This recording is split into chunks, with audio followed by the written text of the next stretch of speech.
Hey guys, welcome to this very special episode of Field Engineering. Today I have Eric Kaiser with me, and we're going to be talking about a hot topic that's going around right now on IAQ in regards to the COVID-19 outbreak. Next on Field Engineering.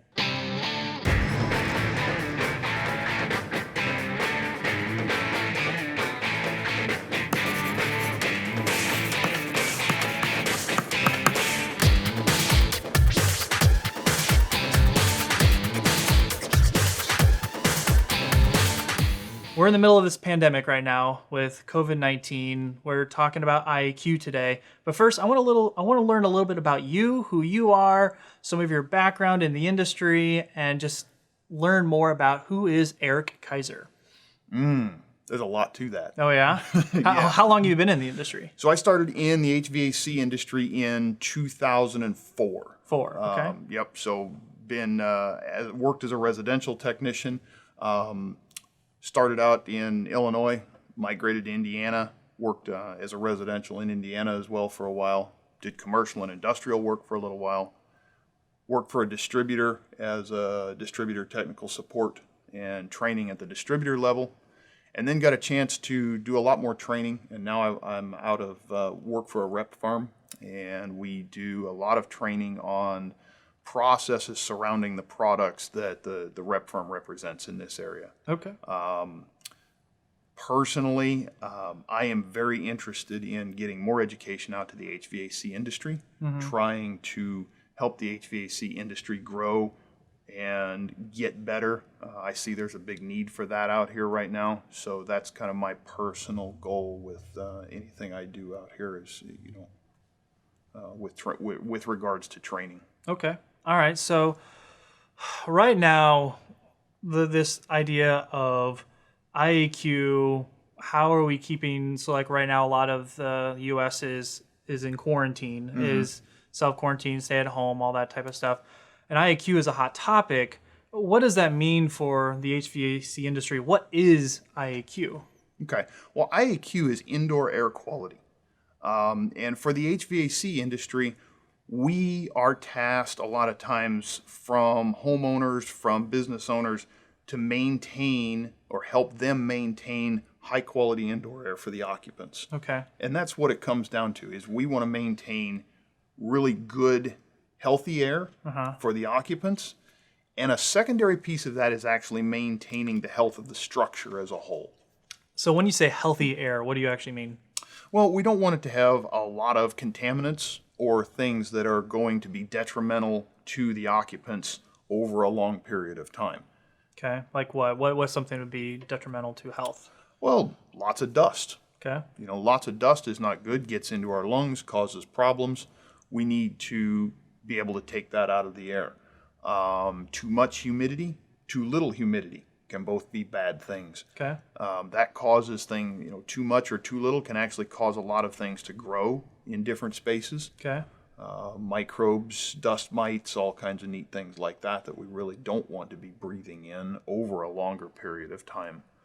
So we as the technicians are tasked with maintaining that and maintaining the systems that maintain that. All right. So we've gotten a lot of questions about, can IAQ or filtration or UV or any of these other type of topics, can it prevent viruses or COVID-19 from infecting homeowners? Great question. Okay, so let's dig into this a little bit more. Okay. Yes, all of those can help. There's no guarantees, right? With the COVID-19 disease, which is caused by the SARS-CoV-2 virus. It's the second generation now that we've had as an outbreak in the world of the SARS virus. The first one was SARS-CoV, and now this is SARS-CoV-2. The SARS-CoV-2 virus has not been around long enough to get good, solid research about what kills it, what gets rid of it, aside from things like hand washing, disinfecting your hands, and social distancing, keeping a good distance away from people, not touching the same things that they touch all the time. So that's really the only proven technologies. Now, HVAC can help We don't know right now how long it stays airborne. There's a lot of ongoing research with regards to that right now, but nobody has really, as near as I can tell, figured everything out. There's a lot of papers coming out, and there's a lot of information coming out, and believe me, it's quite confusing. I've spent the past several days after we decided we were going to do this video just actually reviewing a lot of papers, trying to figure out, is there an answer for this question? And the answer right now seems to be, I don't know. Okay. Okay. So we can't really say that IAQ can definitely stop or kill the virus. But what can IAQ do? How can we help? So a lot of the information that we're basing the assumptions on about what HVAC can do is based on the SARS-CoV-1 virus, which we do know quite a bit about because it was around for a while and there was a lot of research done. Okay. The CoV-2 virus is similar to it, but it's not exactly the same as we know. For instance, this one, you can be asymptomatic and a carrier for up to 14 days, they found out. So we can have people going around spreading the disease all over the place and have no idea that they're even doing it. And that's how it spreads really crazy. They're even finding research now, just like the SARS-CoV-1 virus, that it spreads through the sewer systems. So this is something as HVAC technicians we need to be aware of because we do occasionally come in contact with sewer systems such as vents on roofs, running drain lines in from residential furnaces, all kinds of different things. Okay. So this is something we need to be aware of as technicians and be cognizant of that and take the appropriate safety measures. So what are some of the safety measures that techs can take? Well, I mean, you want to stay away from other people. You want to limit your contact with people as much as possible, your customers, things like that. We still have to have that communication with the customers, though, so it's challenging. I'm going to say refer to your company on that, and most companies that I've seen have come out with a good plan for their technicians and different methodologies for their technicians to limit contact with customers. I've seen some really So that's good. the big one right now, is just kind of mitigate as much of the face-to-face or close contact with the main Right. customer. But like if they're cutting into some sort of sewer, is there... If you're cutting into a sewer or working around a sewer where there's fumes coming out of it, things like that, I'm going to recommend actually a respirator, not just an N95 mask or something like that we're hearing a lot. I would say you want to have a full respirator. You want to have not only mouth, nose, but eye coverage over that as well to keep anything from splashing or fumes or whatnot from getting into the eyes. And gloves, everything to protect you and from getting it on you and transferring it onto you, because one of the ways that they do think this transfers right now is a lot off of surfaces. So say if you had the virus, you touch something, I touch that same thing, it can transfer. And they're finding right now that the studies going on are finding that it lives on different surfaces for long periods of time. Okay. I've seen some studies even saying as much as 24 to 48 hours on certain surfaces. What are some of the other side effects of all these people that are staying at home now? We're all in quarantine. We're all now living in our homes, and we're hearing this concept of IAQ. How is that being affected? Well, that's where I think IAQ can be really helpful right now, okay? Because we have a lot of people staying in their homes all day long. They're only going out occasionally. They're in that same airstream all day long, all night long, whereas prior to that, maybe they were going to work. Maybe they were going out. Kids were going to school. They were moving around and changing airstreams. And when we talk about this indoor air quality, there's several different steps to indoor air quality, which we'll talk about in a little bit. We'll get into that. One thing I want to preface this with regards to indoor air quality, there is no magic bullets. There is no one-size-fits-all solution. It's got to be tailored for the needs of the home. There are some basic things that we can and should do, but it needs to be tailored for the home and for the occupants of the home or for the occupants of that space that you're going to be working with. There's a lot of different standards and things like that out there that are available for us to follow. We can go above and beyond those standards sometimes. Again, it just really depends on the occupants and what they need. You're going to find some people that are super sensitive to things like mold or ozone or stuff like that. You have to be very careful, and you have to ask a lot of questions around those people. Okay. There's a lot of different things that are involved. So I think of it like going to the doctor's office. Right. You know, if you go to the doctor's office, you're probably not going to get the same medications that I would get if I went to the doctor's office. Sure. Right. And these are all prescriptive solutions for problems that, you might have a different problem than I do. So we need to be cognizant of that as professionals in the industry. Okay. So earlier you mentioned like some main areas of IAQ. What would some of those main areas be? So some of the main areas, there's kind of 4 that I like to focus on for indoor air quality. Okay. The first one is humidity control, right? And we need to really maintain that humidity range. Typically, best practice in the industry during cooling is 45 to 50% relative humidity. Okay. Okay. In heating, typically 30 to 35% relative humidity, at least in my part of the country where I'm at in the Midwest. This varies a lot with different ranges in different parts of the country. And there's going to be localized pieces. There isn't, again, just like I said on IAQ, there's no one-size-fits-all rule here. You've got to know the area. You've got to know the structure you're working with. You've got to know the occupants you're working with. And you've got to be cognizant of that. And if you try to apply one-size-fits-all rules to this stuff, chances are you're going to get bit. Okay. And it's not going to have a good outcome. You're not going to have a happy customer, which is what we really are focused on here. All right. So if there's not a one-size-fits-all, then how do we figure out what is the best solution? We need to test. We need to do some testing on the houses. We need to look at where the customers are comfortable at. Because part of this problem is, especially in areas where we have cold climates, if we have too much humidity in the wintertime, we can actually cause condensation in the house. Okay. Which condensation is moisture and cold combined when the surface gets below dew point.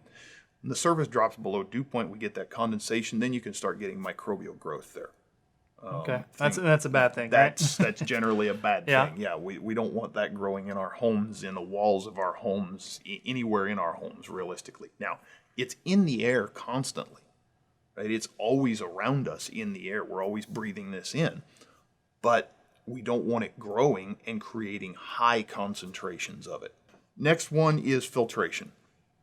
All right. Pretty simple, right? Just a filter, or is there more to it? Well, there's a little bit more to it than just a filter. Okay. First off, there's a lot of different kinds of filters. Right. Okay. And then we need to make sure that we aren't creating more problems by putting too restrictive of a filter in here. Okay. So my MERV 72 filter might. I think a MERV rating goes up to 72, but it might. Okay. But typically what we see is about a MERV 13 to 16 is about the highest before you hit like a HEPA filter type. Oh, okay. Well, they told me they would block all allergens and stuff like that that's coming into my house. MERV 72, it will. It's called a piece of glass. Yeah. And it just blocks it all. You can see through it really great. But it's not going to get much through it, right? Okay, as far as airflow. Uh-huh. And that's one of the things is with forced air systems, we need to circulate that air around the house. Sure. Now, we have to make sure these filters are sized properly because the blower has to work against the resistance of that air filter. Right. Okay? The more resistance that air filter creates, the harder the blower has to work. Mm-hmm. So the solution to that is if you have a high resistance filter, we need to make the filter surface area larger. Okay. Okay.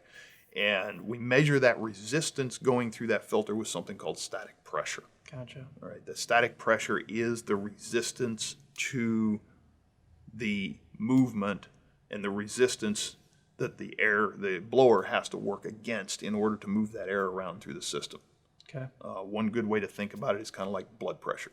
Sure. All right. If your blood pressure is too high, it's bad, right? Yeah, typically. Yeah, typically, that's bad. Well, if your static pressure is too high, it's bad.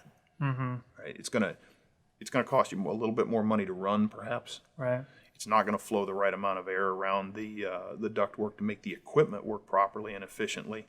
and it's typically going to wear parts out quicker, like the blower motor and things like that. Okay. And it's not going to do good filtration because anytime we start pulling too hard through that, we increase the velocity of the air going through the filter, and that forces and pushes more particles through the filter. Whereas if we can slow the velocity or the speed down through that filter, it makes the filters more effective. Okay. And it allows them to catch more. So you're saying that the best solution, if we want a higher MERV rated filter, just to have a larger medium? Need to have a larger filter, so sometimes you can get thicker. But sooner or later, we have to start expanding that frame size. Okay. And this can be challenging to try to figure this out, but we really need to design for most residential style systems at about a 0.1 inches of static pressure drop for a new clean filter. If we do that, typically we're going to be pretty good. Now, I have yet to run into a filter that is oversized or too big. Typically, we find filters that are way too small. They have a very high pressure drop across them, and they're greatly limiting airflow going through the system. Right. Or when they get dirty. With that 0.1 or under, we have a little bit of leeway in there typically with our systems to load up some dirt on it. All right. So if I were to get like a 1-inch filter, but it's set at MERV 13, what? You're probably gonna. That would be kind of like trying to drink a milkshake through a coffee straw. Okay. All right. So you're saying it'd be difficult, and you might have a headache when you're done, but you might be able to get some. You're going to get some airflow through it. You're not going to get what you need through it. Chances are. Okay. Especially if somebody just runs out to the hardware store or grabs the allergen catching filters at the hardware store. They're great filters. They stop a lot of stuff, but we need 2 or 3 of them stacked, side to side, not on top of each other, but side to side in there to give us more surface area with that higher resistance to airflow per square inch of the filter. Okay. All right. So we've talked about humidity. We've talked about filtration. What's the next one? Ventilation is typically the next one. Ventilation. Okay. Ventilation. Now, ventilation... It's just open up windows? You can do that. Okay. But that is one way to ventilate. Okay. And that kind of leads me down a road to a funny story. You've heard of the Spanish flu outbreak in, 1918? Yeah. At that point in time, they figured out that outdoor air was really good for people that had the Spanish flu. So they started sizing heating systems to heat the house or the building on the coldest day of the year with all the windows open. Okay, because this was back in the days of, guess what? We got big, huge coal boilers. Yeah. Right? A lot of it was steam heat or hot water heat at that point in time. And energy was cheap. We thought we were never going to, have any energy problem. We were never going to run out of this stuff, right? Right. And they just massively oversized stuff. The thing with ventilation is we need to bring in outside air and we need to exhaust indoor air. And what that does is we take some of the pollutants that are in the house and we exhaust it outside the house. We bring in outside air, which should be cleaner a lot of times when we're talking about a lot of the pollutants in houses are chemicals or VOCs, volatile organic compounds. Okay. That's a lot of our indoor pollutants today. We get chemical off-gassing from all of the different stuff that we have in houses. Sure. Anything, plastics, carpets, furniture. You name it. There's very little in our houses today that does not off-gas something. Scarily enough, air fresheners are some of the worst. They're some of the worst things you can put in your house. The air fresheners or scented candles. I've heard candles, like my wife likes to burn whenever guests come over. They smell great. They do, right? But that's a chemical that's coming out of that candle as it's burning that we take in and think that it smells great. So with ventilation, we have a couple ways we can do it. You can open windows. Okay. But we don't really have a lot of control over that air. Sure. If we open a window, it's just free flowing in or out whenever it wants to. If the wind blows, it's going to come in harder. If the wind doesn't blow, it might not come in as much. It's going to mix a little bit. We really need to have control of this if we want to control the indoor air quality. We want to control how much air is being brought in. Yeah. And we need to filter and condition that air as it comes into the house. We don't want to just dump it into the house. Okay. Right? Because in a lot of places in the wintertime, your outdoor air has a lower grains of moisture in it, so it's going to dry the house out. Right. Versus summertime, if you've got real high humidity outside, you can cause a lot of humidity issues in the house. Okay, so these are things we have to do. All right, so we were trying to control the ventilation in the house. What's a typical method of controlling it? There's actually a lot of different methods. A lot of people refer to ASHRAE 62.2, which is a ventilation standard for residential homes. Okay. You can have what's called exhaust-only ventilation, right, which is just exhaust fans in a bathroom or something like that running to pull enough air out of the house. The challenge with that is that air has to be replaced. Right. Okay. If you think of like a ball, okay, take a basketball. Yeah. What happens if you suck all the air out of that? Something like this, right? Right, exactly, right? It collapses.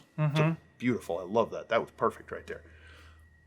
That in a house, that air is going to get replaced from somewhere. Right. So if we suck it all out with bath fans, it's going to come in somewhere. Right. Where's it going to come in at? Through what? Under door frames, jams, windows, wherever it can find? Windows, holes with wires running through them, could be coming down through the walls and outlets from your attic. Who knows where? Okay. Do you want to breathe all that's coming in just from any old where or sneaking through every crack and Because dusty that's not crevice being in your filtered, house? right? Right. Is It's it not just being filtered. It's just coming in from everywhere. So we don't actually have control of that. Yeah, we're ventilating things out, but we're not controlling what's coming in. We're not cleaning what's coming in. Sure. So we need to have a way to control what's coming in. Okay. There's things called ERVs or HRVs, which is energy recovery ventilator or heat recovery ventilators. Okay. Okay. Those can help because what they do is they provide balanced flow in and out. So they exhaust and they intake and they exchange. An HRV exchanges heat energy from between the two air streams. If there's a temperature differential between the two air streams, it tries to recover some of that heat energy. Okay. Okay. Sure. Energy recovery ventilator, right, recovers energy, which means it is doing both humidity and temperature. Okay. Okay. Both of these can be good at some times, and both of these can be a challenge at some times.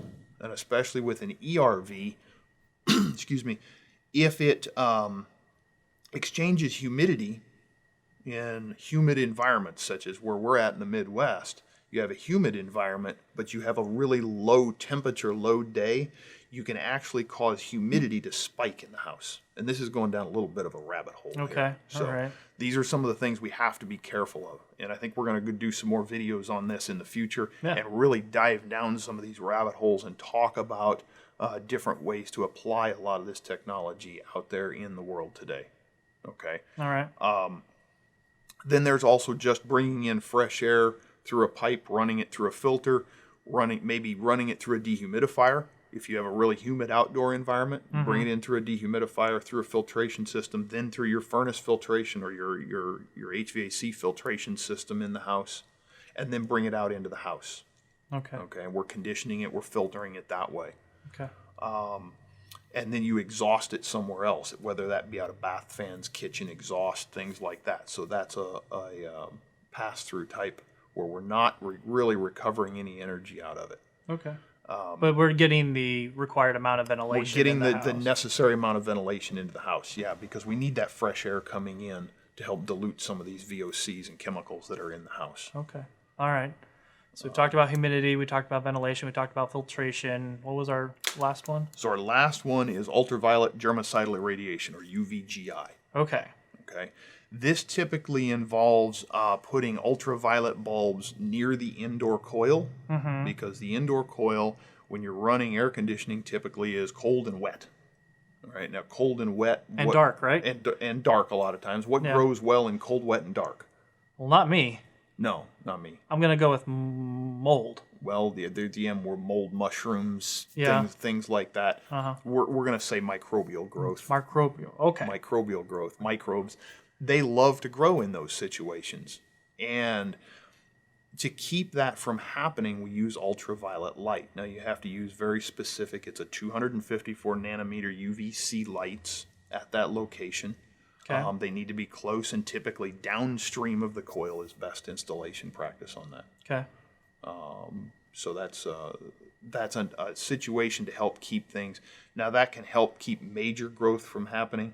It also helps keeps minor things like slime from happening on the coil, which actually, as I'm reading and digging into this farther now, there's actually tests that are showing the evidence of helping keep the heat transfer up on that coil, because that little bit of slime that starts growing on there over the season can start to degrade the heat transfer on that coil. Would it prevent like dirt buildup and stuff on the coil, or no? It helps to prevent things from growing on there. Okay. Now, physical dirt buildup on the coil should be handled by the air filter. Okay. Okay, that's really the primary job of that filtration system, is to keep the equipment clean first. Gotcha. Right, so we don't want openings after the air filter into the ductwork where we can suck dirt and things like that in, because if we get that equipment dirty, we can't transfer heat, we're not going to move the airflow through there because the blower wheel's going to be dirty, et cetera, et cetera. Any of these solutions, they need to be properly applied. If we don't apply them properly and in the proper location, there's not going to be good results. All right. Okay, so we've kind of covered our basis with IAQ. What is it? What are the main parts? So what's next? How can a contractor either learn more, or how can we start going down the road of offering these solutions to our homeowners? Great question. There's a lot of products out there. You know, we've talked about some of the techniques today, and we've really only started scratching the surface. When I first started looking and learning about IAQ, I really thought I knew a lot. Yeah. And the more that I learned, the less that I know. Yeah. It's the way with anything I seem like I get into. Yeah. Yep. The older, I wish I could go back to being a teenager, because I was really smart when I was about 16, 17 Right. years old. I've gotten dumber as I've gotten older. Something like that. Anyways, so actually we're going to do a continued series of videos on this. We're going to talk about each topic here that we've touched on today more in depth. Okay. Okay, and we're gonna get into some of the products, some of the techniques, where to apply them, what are some of the hazards of applying certain products in certain places, some of the pitfalls we can look at as contractors. Again, make sure that we are figuring out what the customer's problem is first. Right. Because if we're just going in there to sell them a product, we're not actually fixing a problem for them. Sure. And in my opinion, we're there to fix problems for customers. We're there to keep them happy and healthy. I don't want to just sell them something just because we think they need it. They need to need it, actually. All right. Great. Well, thank you, Eric, so much for joining us today, talking about this really topical subject that we're all dealing with right now. I'm really excited to be able to walk alongside you guys as you are dealing with this each and every day, as your homeowners are coming and asking you questions about IAQ or what we can do as an industry to help them. Eric and I are going to be putting together a lot more content around this topic just to dive deeper, to help you guys out a little bit further. For more product information, if you want to learn more about it, you can go to jacksonsystems.com. We have a lot of IAQ stuff. If you already have a good knowledge base on the product, you can find them there at the website, or just call us at 888-652-9663 to learn more. Again, thank you so much, Eric, for being on today. I would normally shake your hand, but we're going to keep our social distancing for now. Keep clean, guys. Keep safe. Thank you so much for all the hard work you're doing each and every day for all of us out there. Thanks. Have a great night.